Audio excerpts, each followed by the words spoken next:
Good morning. I am probably currently stepping on some other people that are doing the morning crew, but don't worry about that. Don't pay any attention to me. Just go and spend time with them if you want.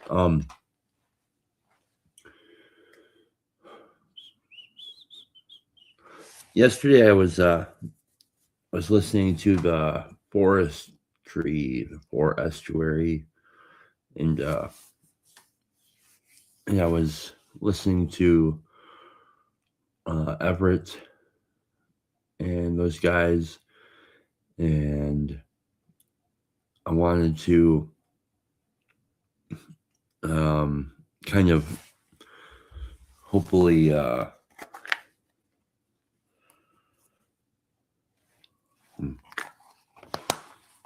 kind of talk about some things in more of a detail, the way that I understand those topics of step work. I am in recovery, but I have no affiliation with any particular organization as it relates to that. So, but I do have some experience, and I've studied this work, and I think it could be of some use.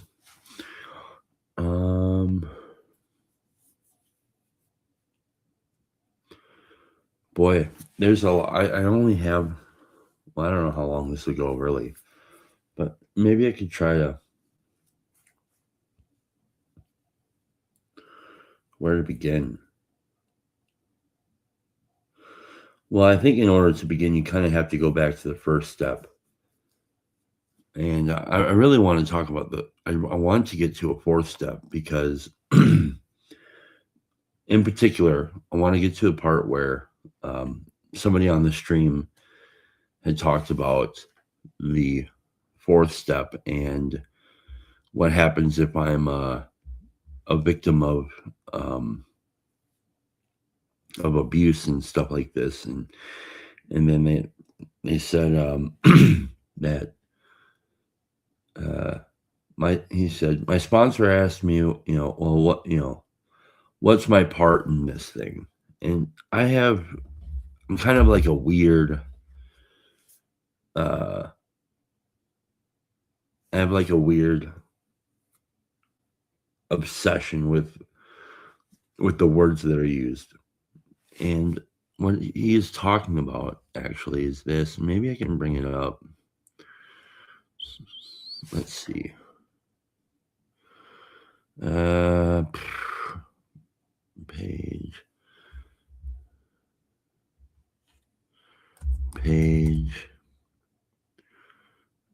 67.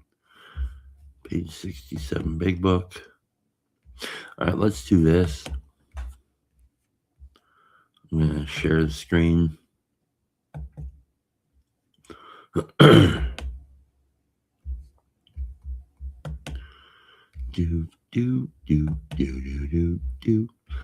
like to go here.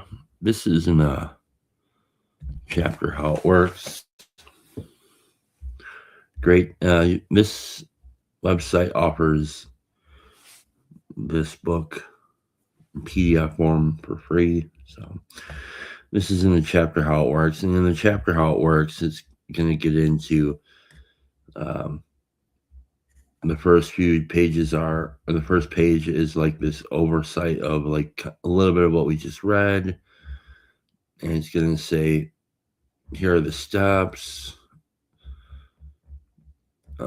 Then it's going to give us a layout as to like a real kind of like where's the center of my problem. And that's, and we find that it's really a problem of self-centeredness, and it lays out kind of like in my management, like, so I love this. It says, A, that we're alcoholic and could not manage our own lives. B, that probably no human power could ever relieve our alcoholism. and see that God could and would if he were sought. So, and then it says, being convinced that we were at step 3, which is that we decided to turn our will and life over to God as we understood him. Just what do we mean by that, and just what do we do? And then the next line is pretty poignant. It says, the first requirement is that we be convinced that any life run on self-will can hardly be a success. On that basis, we're almost always in collision with something or somebody, even though our motives are good. Most people try to live by self-propulsion. Each person is like an actor who wants to run the whole show. Then, so it goes into this whole trope about the actor, but what he starts to paint is an actor who's acting like the director, and he's out of pocket, and he's got all these kind of like expectations that he places on the world and how they need to act. And when they don't act the way he wants them to act, chaos happens in his life, and then he blames them. And so that's, right here, let's see if he'll let me do this. Yes, nice. Selfishness and self-centeredness, that we think is the root of our trouble, driven by 100 forms of fear, self-delusion, self-seeking, and self-pity. We step on the toes of our fellows and then retaliate. Sometimes they hurt us seemingly without provocation, but we invariably find that sometime in the past, we have made decisions based on self, which later placed us in a position to be hurt. So our troubles, we think, are basically of our own making. They arise out of ourselves. Yes. Okay. So now the section I want to get to, and it goes into this whole kind of, it lays out like this picture. Am I like this actor who's actually acting like the director? Am I out of pocket? And what does that look like in my life? And do I have how does this self-centeredness show up and dominate me and the rest of the world around me? My self-centeredness. And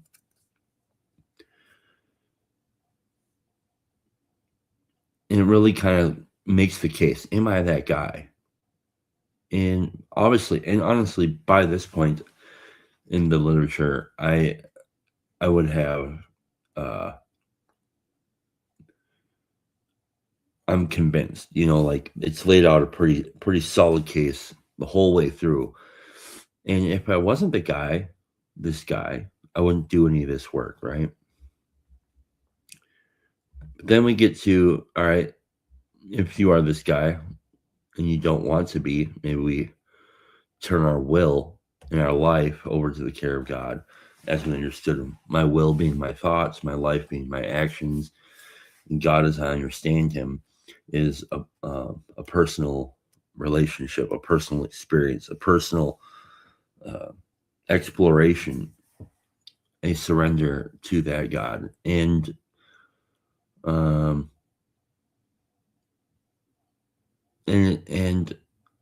there's all sorts of ways that people approach this, but I think it's for me, what I've come to find is the most potent is to approach God at the level of personal.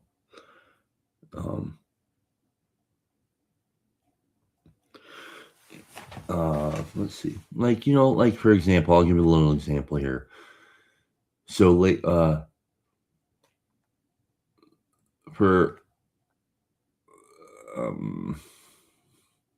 I go through seasons, and I'm in a season right now where I feel like I recognize I'm right where I should be, and that I'm not perfect, but I'm in this place where I am really deeply personally connected with him. And even talking about this might run risk at destroying something. So I have to be careful. Humility, or I'm sorry, lack of humility is probably one of the deadliest things in my life. And so talking about this is deadly, but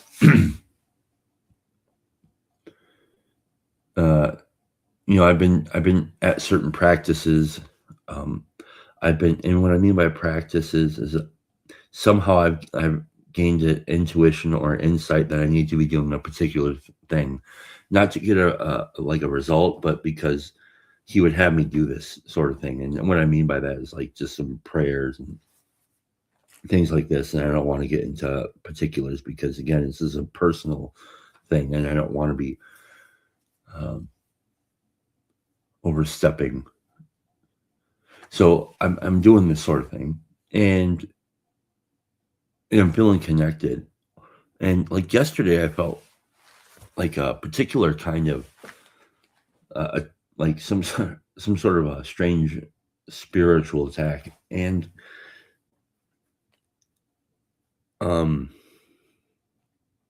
like in the past, I've obviously had like some other kinds of felt like I've had some other kinds of spiritual attacks where there's a kind of like hopelessness attached to that. This isn't that. The way that it's been happening is like I noticed like, oh, some weird shit's going on. And like it looks like just like accidental chaos starts kind of happening. But it's happening in like these weird sequential patterns where I'm like, oh, this seems like a weird kind of like spiritual attack of some sort, and God is like not allowing this stuff to come through and really like causing damage. So I was like, wow, that's kind of weird, and so that's what I mean by personal. Okay, like you just like you can start to do these things, these practices of like of paying attention and just kind of trying to do what he would have me do to be who he would have me be. And when I do those things, like things unfold in a way that is coherent and seems to make sense, and that's very nice. So that's what I mean by personal. Okay, and so when I do this prayer down here is the prayer. This is what we call the third step prayer. Right here. God, I offer myself to thee to build with me and to do with me as thou wilt. Relieve me of the bondage of self that I may better do thy will. Take away my difficulties that victory over them may bear witness to those we would help. I would help with thy power, thy love, and thy way of life. May I do thy will always. Very personal prayer. And if you notice, the thing isn't about coming to a place in life where God makes me feel good and for the sake of feeling good. It's like, or having the good life. It's God.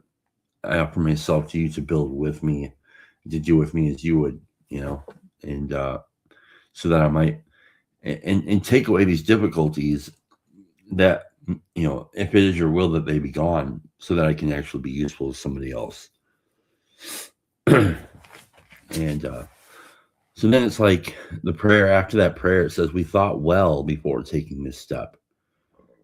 Excuse me, making sure that we were ready, because like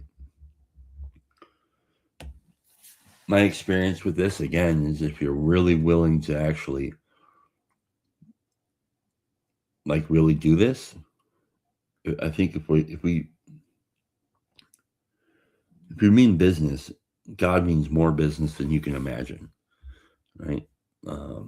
And so if you ask, watch out, because the infinite comes in ways that you can't imagine. All right, so yeah, so we do all that, we do all this, and then as soon as we get to this third step and we take this third step, it says next we launch out in a course of vigorous action, which is a personal house cleaning. So it's like immediately we get into this the fourth step, which they call like this personal house cleaning, and it's an inventory. And in the inventory, the fourth step, there are three inventories. You have a inventory of resentment, an inventory of fears, an inventory of sex relations or conduct. It's more conduct, and it's not really to do with. I mean, it is to do with sex, but it's also more than that. You can really expand it out. Let's just see over here what's going on real quick. 1 second. Okay.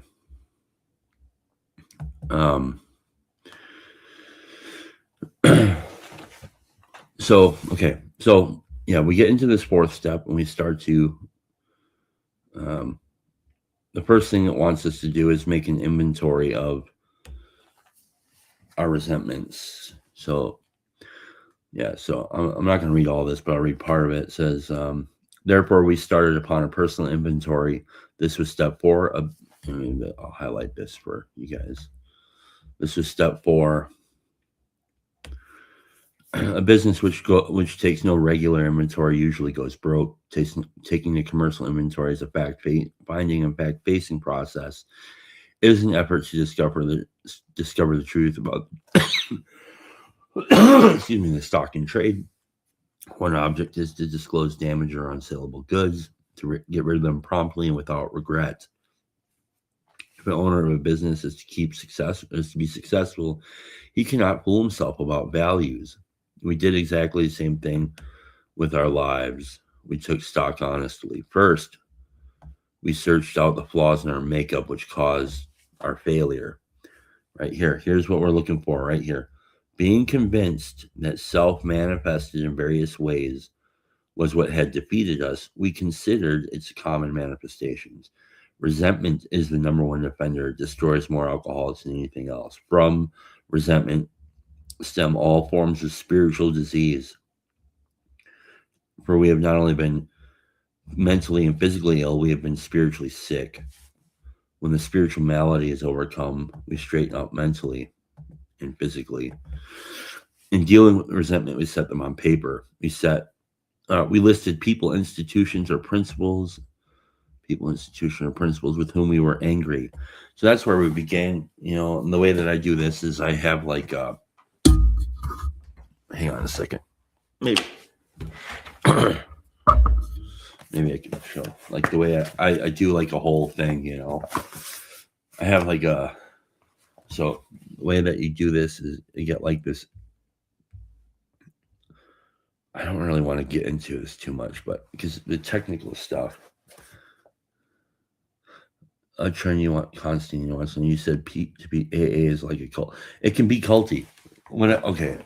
I don't want to get too off base of what I want to get into here because it's important that I think we talked about what this fourth step is going to kind of get at, because I want to get at to a point of this, my part that Brett was talking about. Any organization or any set of people, I think, or group of people can have a tendency to look like a cult. And what I mean by that is people within those organizations or some people within those groups of people can be flawed, and their flaws can start to kind of inflict this self-centeredness upon the world around them. And so, they're like, you got to do it this way or this or whatever the thing is. And that's what I mean. So, and like, if you were a new person and you went to a 12-step meeting and you've never gone to one before, and let's say they were kind of really enthusiastic about their meeting, that, they're going to say things. They have liturgies, they have like at the end of the meeting, they might say, they'll say a prayer. They'll say like the Lord's Prayer. Oftentimes it's that. Sometimes it's another prayer. And, then they're all holding hands and they say like, it works if you work it. See, that's what I mean. It could seem culty. It can seem weird, or they'll, like maybe some people have like their own particular solipsistic experience with the recovery, and they'll say something like, when I got sober, I found that in order to get sober, I had to change people, places, and whatever, people, places, and friends, or whatever, people I hung out with. And so I got rid of those people, and you should too, and they'll say things like this, or they'll say something like, in AA, we don't date in the first year, or don't make any big decisions in your first year. They say things like this. And now that isn't AA. That's a person's own experience. And if you're new and you don't know that that's only that person's experience, and that's not the point of view. It's it's like that's only one person's point of view. So if you're new to something like that and you're not familiar with the language, or because I mean there's a lot of platitudes that get developed. People, they have their inside language and stuff like this, and if you're not familiar with that, you'll be like, what the fuck is happening here? These guys are weird. And because they are, they're actually sober, and a good number of them are actually sober, and that is fucking weird because they are, you know not normally like that in their, and so once they get sober, they're like excited about it, and for good reason. So that's what I mean. It can seem that way. And um or like the idea of a sponsor. I think sponsorship is, without it, I could not have recovered. And like, it's such an important thing. Um, well, I can get into that. Trinity's got some good questions here. He says, he or this whoever this person is says, I can imagine people using the brand of AA to sell their thing. Yeah, well, that's where the AA traditions step in, because like like if somebody were to, and this has happened, like whatever. Let's just say, for instance, I have, like, for some reason, like a bunch of honeybees, and I make honey. Like, let's say that's a thing, and I should, it's like I'm not hurting anybody, and I'd like to make a couple bucks on the side. So what I do is with my honeybees is I make honey, and then I, put it out in front of my house and people can come buy it or whatever. But like, let's say I start carrying, these, you know, um, jugs of honeybee into AA meetings and trying to sell them. It's like we don't do that. If you do that, if you come to my meeting and you try to sell me, or trying to sell something, I'm going to tell you, please take that to your car. We don't do that here. You know, if you come to the meeting with kind of like uh, let's say if you're a regular at the meeting and you come there with like um, a political, some like one of your favorite candidates hat, or your favorite candidates or anti-candidate, and you have like a whatever, let's go Brandon shirt, or you have a Antifa, or I don't give a shit, whatever the thing is, and let's say I know you, you know, like, I'm gonna say to you in a very, I think I'm gonna try to approach this in a helpful way and say, we don't really do that here. If you can you like not wear that here, because your personal opinions might affect the life of some poor soul who's trying to get sober, who, yeah, it probably is not a good idea to be wearing that here. So can you leave it at the door? That'd be great. Thanks. It's stuff like that. Now people might get pissed, but it's like, yeah, well, it's not about you, dude. It's about the guy who's like trying to get sober, right? And people, addicts and alcoholics and whatever, who are new in recovery, are sensitive and self-centered, like just like I am. And the difference is like I have tools that I'm familiar with, and that guy doesn't. So it's my responsibility to act responsible with the tools that I've been given and the understanding.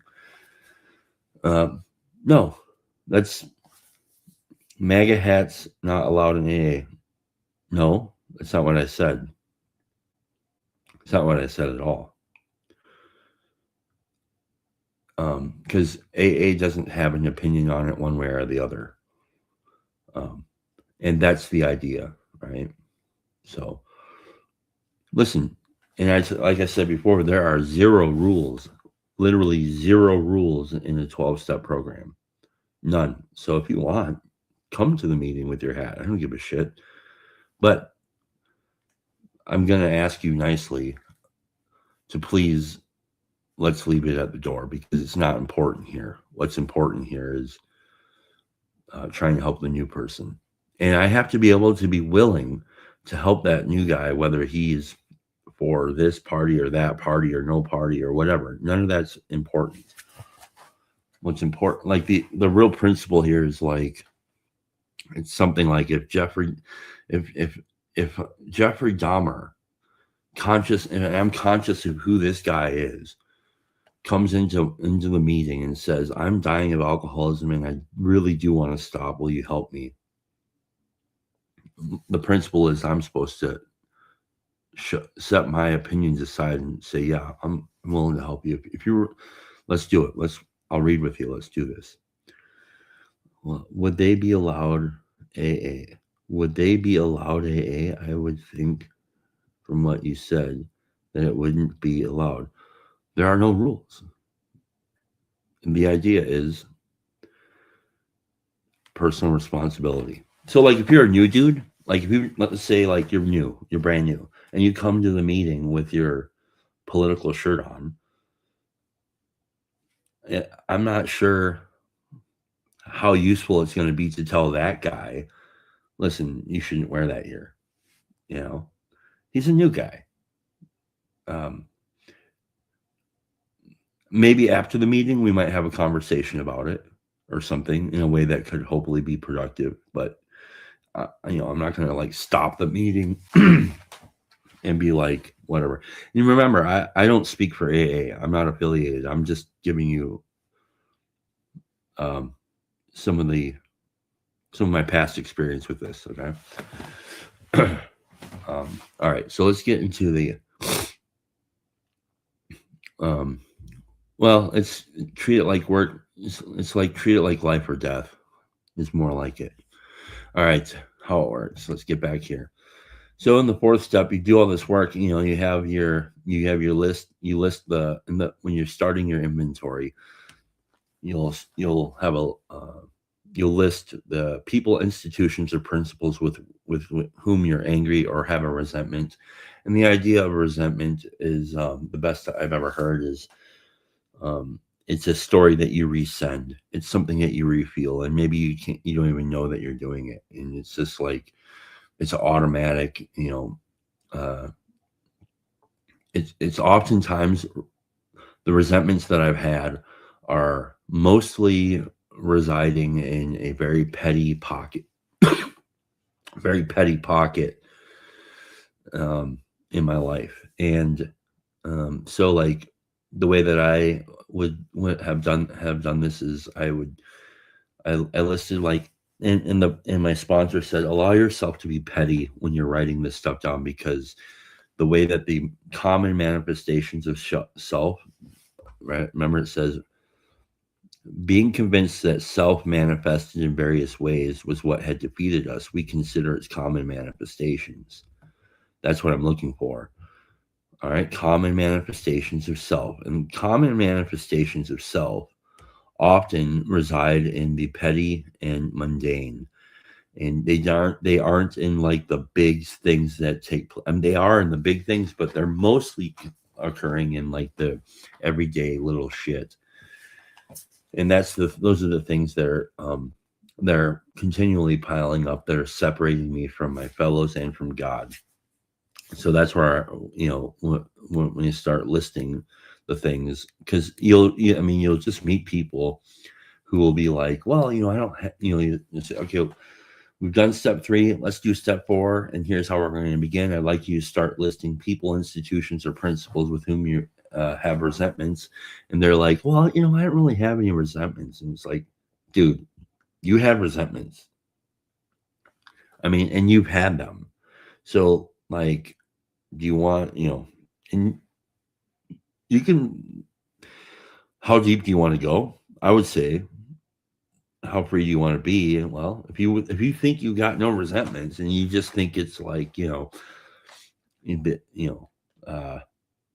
some some kind of more relevant big things that have happened and occurred more recently, then fine, just do that. But if you can have like I've heard it said like you can have a Big Mac or you can have the prime rib. Like which one? It's up to you. You can and so it's a matter of how free do you want to be. I'm going to say let's go with the prime rib 7-course dinner because that sounds like a way more full experience than just fast food Big Mac.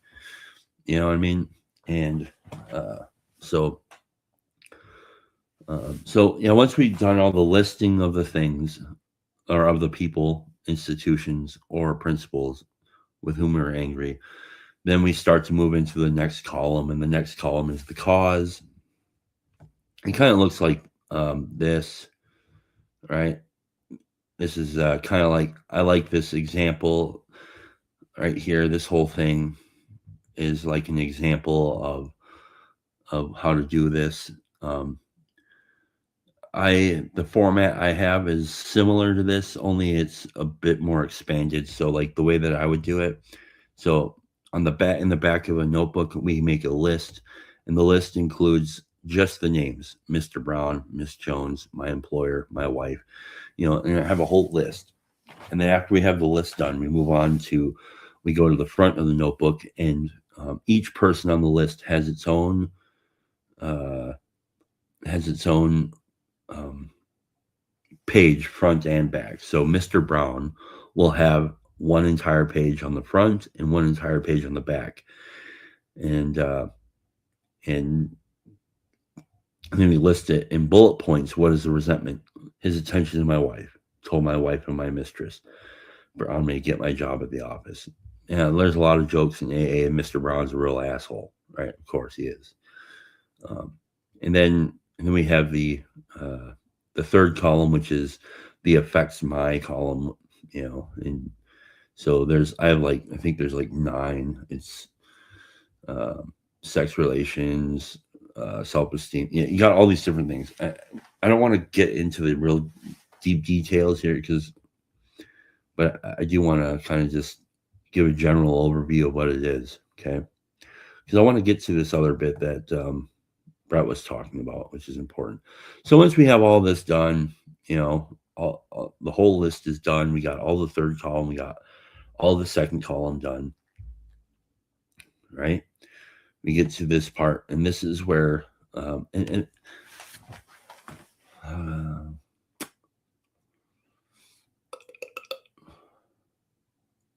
what's the purpose here?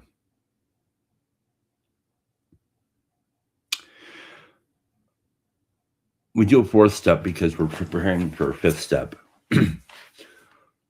And the third step, again, is an inventory.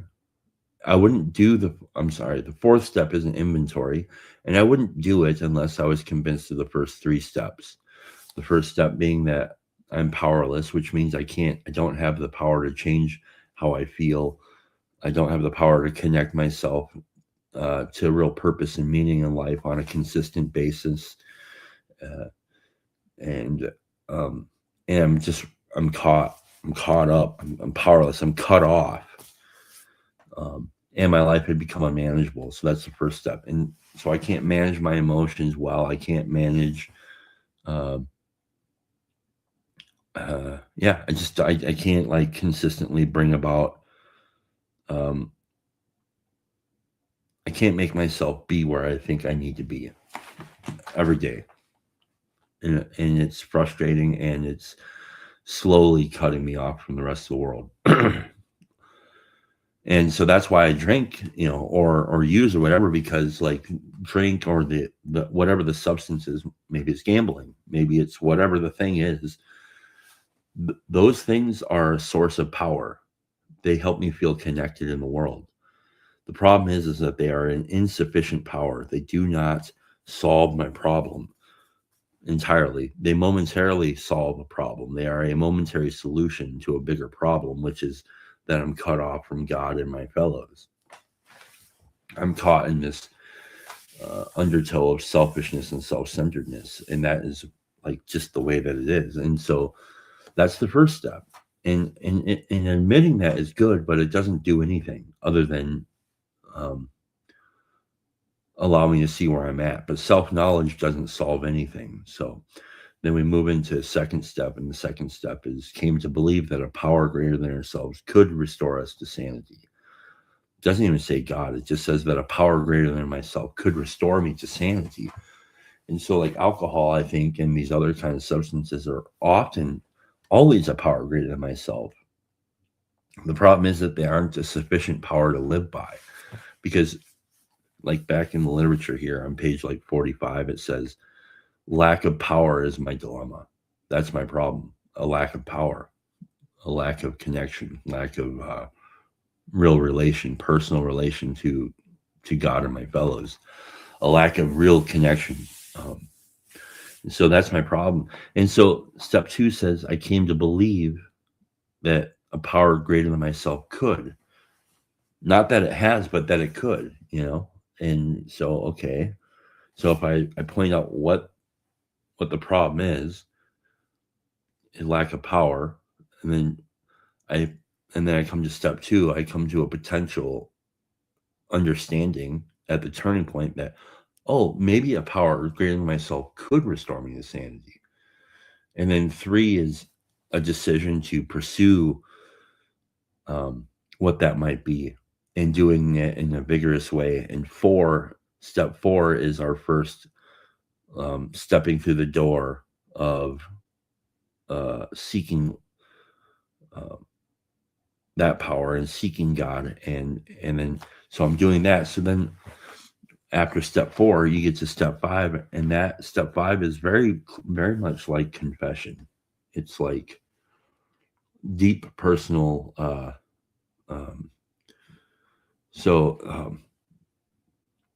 Step 5 is admitted to God, to ourselves, and to another human being the exact nature of our wrongs.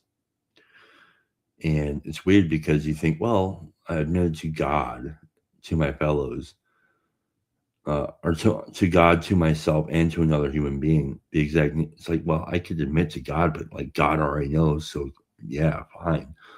Admit to myself, okay, yeah, admit to myself, fine. But really, the thing that actually consummates that actually in deep within me in a very personal way that proves that I have admitted to God and to myself is when I actually admit it to another person, right? Because that's where the personal becomes real. That's where this stuff really becomes. That's where I begin to outgrow fear. Because it's in here, it talks about fear is this evil and corrosive thread that my life is shot through with. And the reason why I have fear is because self-reliance fails me, and that my reliance must be on God, not on self. And so if I want to outgrow fear, that if I have to outgrow self-reliance. And so one of the first ways I get to really kind of put this to the test in this step work is when I say the thing out loud to another person. It's me admitting to God and to myself. You see, it's like this strange thing. Okay, so that's why we're doing this 4th step. Now, to what Brett was talking about, I think it's important. It says here that right here, right here, it is plain that a life which includes deep resentment leads only to futility and unhappiness. To the precise extent that we permit these, do we squander the hours that might have been worthwhile. But with the alcoholic whose hope is the maintenance and growth of his spiritual experience, this business of resentment is infinitely grave. We found that it is fatal. For when harboring such feelings, we shut ourselves off from the sunlight of the spirit.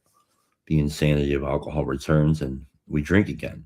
With us, to drink is to die. So, yeah, to harbor is interesting. Let's say, harboring, we found that it is fatal for when harboring such feelings, right? So to harbor means, I like this because and this is kind of like where my love of words really took off, was when I started looking into what this book was talking about. And the old timers said, look up these words and what they mean, because it expands the meaning. And so harboring, to harbor something, like somebody said, think of it like when you're harboring a fugitive. What do you do when harboring a fugitive? You hide him, you give him you give them shelter, you feed them, you protect them from the outside world. You're hiding them, and that's what it's like to harbor these resentments. It's like I can't talk about them. I can't stop thinking about them. And they kind of like they direct me in the world. And so these resentments are deadly, as it's saying, and it is. I don't even think that's controversial to say. I mean, yeah. Here's the interesting thing. This is important right here. We turn back to the list, for the list held the key to the future. We are prepared to look at it from an entirely different angle. We begin to see that the world and its people really dominated us. In that state, the wrongdoings of others, fancied or real, had power to kill, had power to actually kill. How could we escape? So, like, you can imagine the most horrendous kinds of events might have taken place in your life. Somebody had inflicted something upon you, and you're the victim of some sort of attack, whether it's physical, mental, or even sexual, whatever the thing is, and it's killing you, and you can't let it go. It's and if you think that those things aren't actually having an effect on your relationships with the world around you, then you're not paying attention. It's like, that's why I can't afford to even harbor the resentment about the sexual abuse that took place in my life.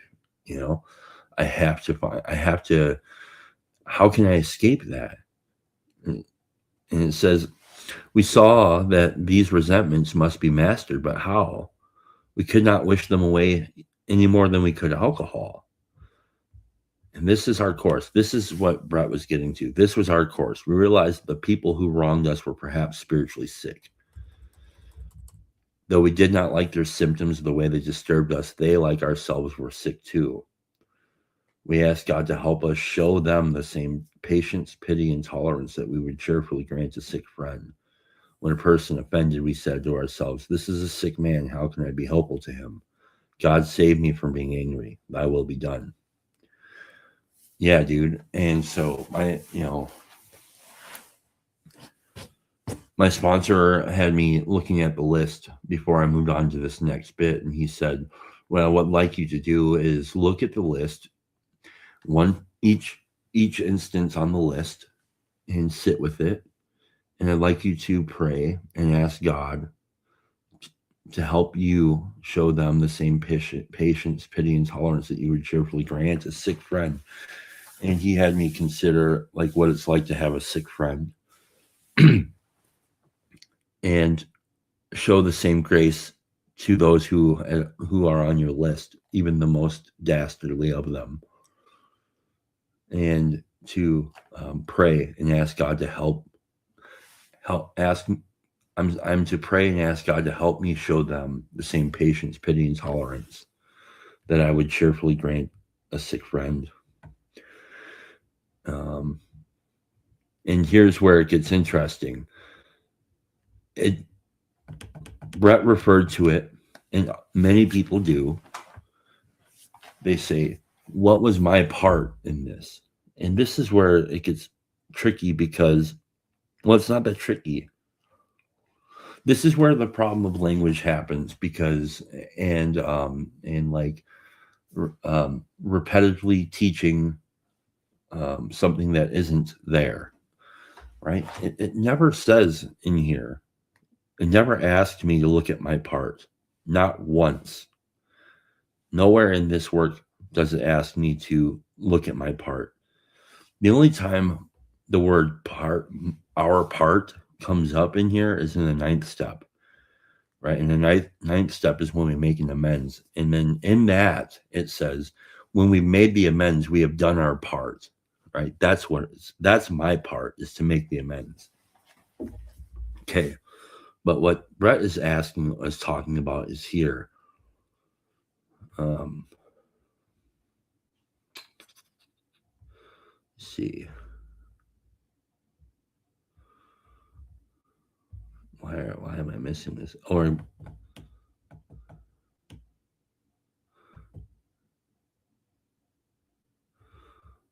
on a second.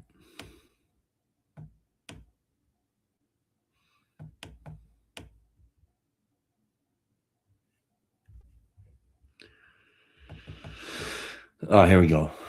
Referring to our list again. Okay. This is what he meant here. Referring to our list again, putting out of our minds the wrongs that others had done, we resolutely look for our own mistakes. We don't look for our part. We look for our mistakes, right? Because, like, very much like Brett was saying, I didn't have a part in the abuses that took place upon me, right?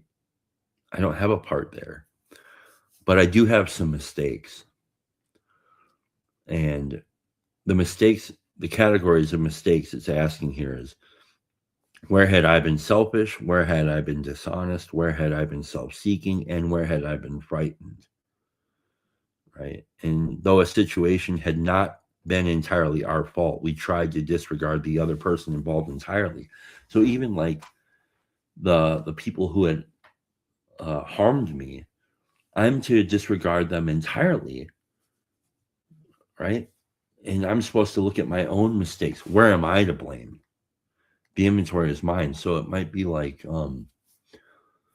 I carried around this abuse for so long within me. I didn't talk with anyone about it. I didn't seek any counsel. I had been like, so that's kind of like where I've been dishonest or even selfish, and maybe I would even not, maybe I didn't even know I was doing this, but maybe I was using these kinds of events in my life to justify my own poor behavior towards other people. So that's very selfish. And or maybe maybe I'm using this as a platform to be able to gain sympathies from other people. And nobody wants to say that nobody wants to talk about this, because they say, oh, you're being insensitive if you say that. It's like, no, I'm just being honest. Sometimes we do that. Sometimes we use our own the harms that have happened in our life to justify our poor behavior, and to get like gain sympathy from others, all these different kinds of things. And we're gaming our trauma on other people, and to move up in life, and we're doing this for a lot of reasons. Mostly that selfishness and self-centeredness is the center of my problem. And I'm doing that because I'm frightened, and somebody recently pointed out to me that all of my problems can be pointed back to an old idea of God, right? And what I mean by an old idea is one that doesn't work, but it's one that I often go back to, right? And so that's all connected here. So yeah, it says, where were we to blame? The inventory was ours, not the other man's. When we saw our faults, we listed them. We placed them before us in black and white, and we admitted our wrongs honestly, and were willing to set these matters straight. So though they had they did their thing, whatever it was, they beat me, they touched me, whatever the thing is, right? I'm to disregard them entirely and just list my own faults, right? And I have to admit that, like, the way that I handled these situations was entirely insufficient to being able to live a life that was free. And so that's why I need this. And what I find is, this isn't self-help. This is a self-abandonment, and really trying to seek God and ask God to handle this. And this is where this is all very personal, making God personal. So that's what I really wanted to share. After we've done all this, we talk about fear. We have a whole inventory here about sex. It says, now about sex, many of us need an overhauling there. Above all, we try to be sensible on this question. It's so easy to get way off track. Here we find human opinions running to the extremes, absurd extremes, perhaps. And then it says, we don't want to get caught up in this. We don't want to be the arbiter of anyone's sex conduct, right? Again, this is about, where am I falling short? Where am I getting caught up in, getting caught under the wheels of self-centeredness? And we go through this so that we can find that we can be placed in a position where God can help begin to shape our ideal, right? So we got this right here. We got this all down on paper and looked at it. In this way, we tried to shape a sane and sound ideal for our future sex life. We subjected each relation to this test. Was it selfish or not? We asked God to mold our ideals, right? We don't mold our own ideals. We ask God to mold them and help us live up to them. Remember that always that our sex powers were God-given and therefore good, neither to be used lightly or selfishly, nor to be despised and loathed. Whatever our ideal turns out to be, we must be willing to grow toward it. We must be willing to make amends where we have done harm, provided that we not bring still about more harm in doing so. In other words, we treat sex as we would any other problem. In meditation, we ask God what we should do about each specific matter, that the right answer come if we want it. All right. And meditation is not your Eastern practice there. This is I think it's a very specific practice. So like it's close to contemplation, and it's but it's I think contemplation can sometimes be impersonal, and meditation is personal. Okay. Once we got all that down, then we go into well,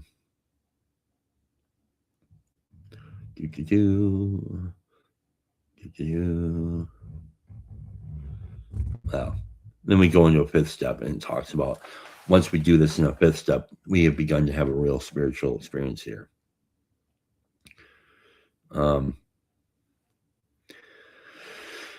So in conclusion here, it says, if you have already made a decision and an inventory of your grosser handicaps, you have made a good beginning. That being so, you have swallowed and digested some big chunks of truth about yourself. Yes. So maybe that's a good place to stop. I gotta get going to work anyhow. So yeah. Oh, I didn't see you down there. Sorry, guy. No problem. I had my other screen up there, so I was looking at the other screen. Can you hear me or no? Yes. Yes? Oh, okay. You can't hear me? Yeah, I've been following yesterday. Hello? Man, I can't believe I missed that yesterday. So much good stuff being talked about. So you just were reading fourth step? You can't hear me, can you? Hello? Yeah, you can't hear me. All right, this ain't gonna work. Nope. Because I can't hear what you're saying at all. All right, we'll talk later. Okay. Yeah, man. Bye.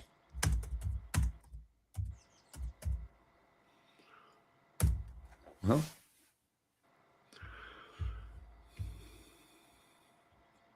and that's it. Have a great day, everybody.